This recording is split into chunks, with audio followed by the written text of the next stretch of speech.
trabalhei com uma pessoa. Ela falou comigo, pastor, meu pai, ele sempre mentiu para mim.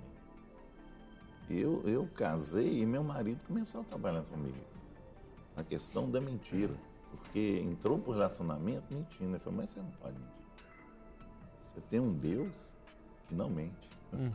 Que é claro, que positivo. Está na luz, né? Então cresceu debaixo da mentira. Exatamente. Então é o que passa, né? Isso. Outra Então, coisa aqui é que o servo, ele é aceito por causa da sua produtividade e seu desempenho. O filho tem o seu lugar próprio por causa da sua posição como pessoa. Isso também, sabe, de uma certa forma, alguns anos aqui no Brasil, chegou assim uma estratégia, né, de evangelística, visionária, que foi assim batendo pesado nessa questão de ser produtivo. Eu não estou dizendo que nós vamos cruzar os braços e não vamos... sou filho, então vinde a mim, né? Ou seja, vai cair tudo nas minhas mãos. Não, pelo contrário. O filho que é filho, ele faz por gratidão por tudo aquilo que o pai conquistou, né? E entregou nas suas mãos. Então é diferente, né? Hoje, sabe o que acontece, Maurício? Essas pessoas, elas vão produzindo e só são abençoadas, só são valorizadas pela quantidade de coisas que fazem, elas vão acabar parando lá na clínica da alma, ou vão para o Moriá, ou vão, tu entendeu? Estressados, esgotados, frustrados. Por quê? Deu tudo, até eu digo isso, deu tutano, não é? E é isso, não agradou os pais levantados, não é? Para serem adorados como pais, né? Sim. Enfim, mas na realidade o que eu quero fazer essa diferença, né? Uma outra coisa que, por exemplo, que fala que o servo começa o dia ansioso e preocupado, querendo saber o seu trabalho, né? Se esse trabalho realmente vai agradar ao Senhor. Agora o filho, ele descansa no amor da família, no amor do pai. É diferente. Não, a gente poderia aqui, né? Tem tantas coisas que diferenciam o filho do pai. E a gente teve uma ligação muito interessante que veio aqui do bairro Carmo, aqui em Belo Horizonte, e perguntou o seguinte: olha, a Deise, né? Deise do bairro Camargos. Desculpa, o pessoal do bairro Carmo também está assistindo, mas do bairro Camargos foi que ligou. E ela ligou o seguinte, falando sobre o seguinte: essa orfandade de pais vivos. Isso. Que isso é terrível, né? A gente vai falar sobre esse tema na semana que vem, mas só para dar uma pinceladinha, aí nesse caso, a mãe, ela tem que desempenhar essa função dupla, como ela consegue às vezes ser pai e mãe, se ela não tem essa condição de ser pai e mãe, só para... acho que nós vamos deixar só pitadinha. Assim, deixa bem pitada, porque assim, como o filho ser bem resolvido numa situação dessa? Verdade. Porque às vezes tem o pai, só que o pai não é presente por N fatores, e tem tantas coisas que a gente pode colocar aqui, mas aí a mãe sente que o filho tem que ser bem resolvido nessa questão paterna. Eu só vou dar aqui um pequeno exemplo de um rapaz que eu comecei a atendê-lo. E esse rapaz, ele teve um momento assim traumático na sua vida, que por volta dos 13, 14 anos de idade, sua mãe morreu. E ele era o irmão mais velho, né, tendo outros 2 irmãos, né? E na realidade ele se sentiu responsável pelos irmãos, né? O pai trabalha e assim bem envolvido, então ele quis se colocar nesse lugar também, né, de um pai, um segundo pai, e também cobrindo a questão da ausência da mãe. E o pai, eu achei assim uma postura tremenda. Ele disse assim: filho, a única coisa que eu quero de você é que você seja filho. Pai, eu sou pai. Então você não tem que se preocupar com seus irmãos. Seus irmãos é responsabilidade minha. Eu quero que você viva a idade que você está vivendo e você faça tudo que você vinha fazendo. O Senhor vai preencher esse espaço que foi tirado, não é? Porque Ele que tirou. E se Ele tirou, Ele vai capacitar o Pai, vai nos capacitar a gente poder agora enfrentar outra fase da nossa vida, né? Vamos sentir saudade? Vamos. Vocês vão sentir saudades? Vão. Mas o Senhor vai nos capacitar. Então, o que eu posso dizer para você, inicialmente, sobre a orfandade é isso. Deus, Ele é o Pai. Ele é Senhor das viúvas e dos órfãos. Ele é o Senhor. E Ele ocupa esse espaço de uma forma maravilhosa, porque uma mãe nunca vai conseguir desempenhar o papel do pai, ou vice-versa. São distintos. não é? Mas Deus capacita a viver cada momento, a cada etapa. E olha, já respondeu então a sua pergunta também, viu, Regina, do Rio de Janeiro, que mandou: eu não conheci meu pai, então senti um buraco muito grande na minha vida e ainda sinto que falta alguma coisa. Como fazer para suprir essa necessidade? Eu sinto que falta alguma coisa, o que fazer? O pastor já disse sobre essa questão da paternidade de Deus vir realmente preenchendo toda essa questão, mas eu vou dar aqui uma boa notícia a você que quer saber sobre esse assunto. Segunda-feira a gente vai falar a fundo sobre esse tema. Vamos começar esse tema. Vamos entrar assim, ó, para fazer com britadeira até sair água. A Dora Selma, de Belo Horizonte, colocou: estou ligando para agradecer ao pastor Rogério, que orou pelo meu netinho. Senti muito forte a presença do Senhor nas palavras dele e que ele, com esse amor, continue orando pelo Pedro Henrique, para ele nascer com muita saúde. Obrigado e que Deus abençoe. A Dora Selma, que o pastor Rogério já orou, de tudo um pouco, colocou as suas mãos assim sobre essa questão mesmo, e a gente crê que a gente vai viver o milagre aí, junto com a senhora, sobre esse assunto. Mais questões sobre definições falsas desse Deus, é que às vezes é uma questão muito inerente aqui na nossa população brasileira, aquele assunto assim: ô pastor Rogério, eu estou falando você do pastor Rogerinho, mas é só para você orar, você guardar questão, tal, sabe? Aquela coisa. Daí depois chega o pastor Guerra e fala: pastor Guerra, é que o pastor Rogério e o pastor Rogerinho, vocês sabem, eles ficam muito elegantes lá no programa, aí, né, aquela coisa toda. Ou seja, acha que Deus é um Deus que leva recados sem respeitar a individualidade dos filhos. Acontece muito isso dentro das igrejas, a famosa profetada expositória, né? Que é expositiva, fofoca, né? que é aquela questão assim: vou expor o filho. E muito pelo contrário, Deus é um Deus completamente sigiloso e respeitoso, né? Então eu queria que vocês falassem um pouco sobre essa definição falsa de que Deus joga a vida alheia à torta direita. Não existe isso, e nem, né, as pessoas, isso aí é uma questão do caráter da pessoa, né, que tem que ser moldado, tem que ser trabalhado, né? Muitas pessoas têm, como diz, Deus falou para Jeremias, desce lá no rio. Muitas pessoas têm que ir lá, têm que ir no estado de humildade, para sentir que para realmente ele ser um vaso mesmo, um vaso de honra, ele tem que ser trabalhado. E outra coisa, muitas vezes isso aí a pessoa traz essa característica de família, né? E leva isso para dentro da igreja.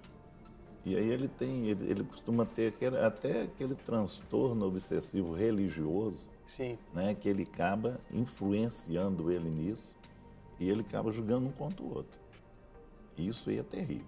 Sim. Né? A pessoa reclama e tudo, e muitas vezes a gente lida com isso. No meio social, ou então dentro da igreja mesmo você lida com isso. Então nós temos que ter o quê? O caráter de Deus em nós. Sim. Certo? E saber que Deus, ele respeita as pessoas. E não semeia contenda, né? Aliás, ele abomina quem semeia essa contenda. E aí a gente entende a abominação dele porque ele é pai. Meu pai ficava injuriado quando eu e meus irmãos, um com o outro levantasse qualquer contenda, ainda contenda falsa. Pô, eu estou exercendo aqui a minha paternidade, eu estou trabalhando com vocês para vocês me fazerem uma dessa. Ou seja, isso infringe completamente a autoridade paterna. Sim. Quando você traz uma contenda e semeia essa contenda entre os irmãos, né? E tem gente que tem facilidade disso, né?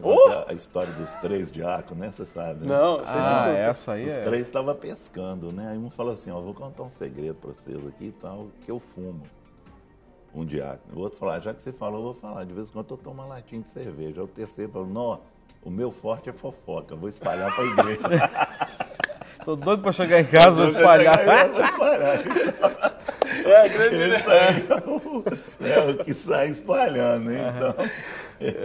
Mas é uma questão muito, muito delicada, né, pastor Eugênio? Porque a gente percebe que isso também criou-se uma raiz muito grande, não só na igreja, mas na cultura. A cultura de que ninguém tem direito à sua privacidade, já que todo mundo deve satisfação a todo mundo. E Deus não é um Deus que trata dessa forma, né?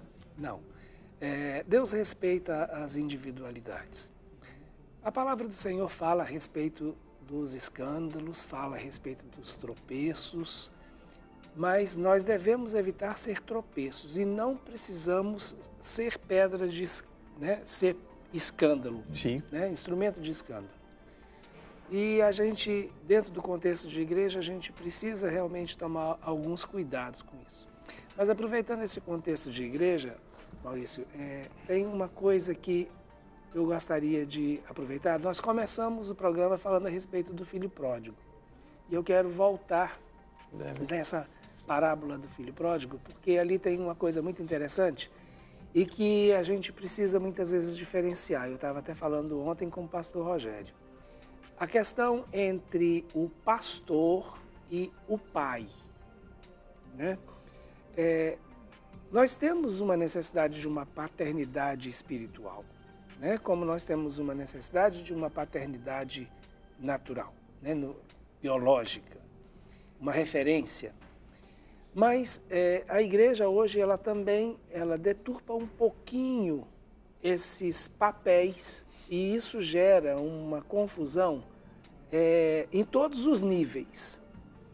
Essa é uma situação que acaba gerando muitas feridas, quando, por exemplo, a ovelha ela transfere o relacionamento para o seu pastor do seu pai e requer do seu pastor um relacionamento de pai. Em outros momentos, ela também tem um relacionamento de pai com aquela pessoa e cobra daquela pessoa um papel de pastor. Então, quando nós olhamos a parábola do filho pródigo, nós vamos ver com uma clareza muito grande de que o pai, ele espera. Ele dá a liberdade para o filho tem o direito de tomar a decisão. Sim. Né? Ele recebeu a herança, igual o pastor Rogério disse, essa é a sua herança, essa é a sua parte. Você está reivindicando a sua herança? É sua, é seu direito. Então, o que você vai fazer com ela? O pai dá essa liberdade, né? Mas o pai não vai atrás do filho. O pai espera o filho voltar. E quando o filho volta, ele o aceita de forma incondicional. Então essas são as características essenciais na paternidade. Deus poderia ter tirado do homem o poder de decisão lá no Éden, quando o homem pisou na bola, a primeira vez. E ele não fez isso. Né? Ele continuou com o poder de tomar decisão. Exatamente. E Deus preserva isso. Né? Então, mas quando ele é atraído por Deus, pelos valores implícitos, pelos valores, né, que estão marcados nele. O que fez o filho pródigo voltar? Não foi um bilhete, né? Uma mensagem, uma ligação no celular. Não, foi a memória dele de que na casa do pai ele teria uma condição melhor do que ele estaria tendo ali. Exatamente. Porque ele via o pai tratar bem até os funcionários e os servos, melhor do que ele estava sendo tratado. Diz a palavra, ele caiu em si. Caiu em si. Sim. Então é isso, o pai vai e imprime. Então ele não precisa ir buscar. Tem uma coisa que ele ganha é pelo amor, né? Exatamente. Ele não ganha por nada, não tem chantagem emocional, a não ser eu te amo. Nenhuma. Aquilo já está imprimido. E aí ele sabe que aquilo está lá, sabe que aquela mensagem foi gravada, e aí ele espera. Mas quando ele recebe incondicionalmente. O pastor é diferente. O pastor, ele vai atrás. E, se possível, dá a vida pela ovelha. E aí a gente tem um paralelo muito interessante entre a pessoa de Jesus e Deus, o Pai. Deus, por amor, mandou o Filho. Mas como que o Filho, Jesus, se define? Como o bom pastor, que dou a minha vida pelas ovelhas. Então ele veio como pastor, deu a sua vida pelas ovelhas, veio resgatar o que havia sido perdido, mas quando ele pega isso, ele remete para quem? Para Deus, que é o Pai. Sim. Ou seja, eu fiz a parte envolvida no amor que você o próprio deu. Jesus envolvido no próprio amor, na motivação. E a motivação é essa, para que conheçam o Pai. Conheça o Pai. Ou seja, a tarefa pastoral, a tarefa até de um discípulo, de um líder, é exatamente poder te trazer caminhos e pontes para te levar a essa ponte maravilhosa que é Jesus Cristo, que consequentemente vai nos fazer desfrutarmos desse Pai amoroso e maravilhosamente abençoado.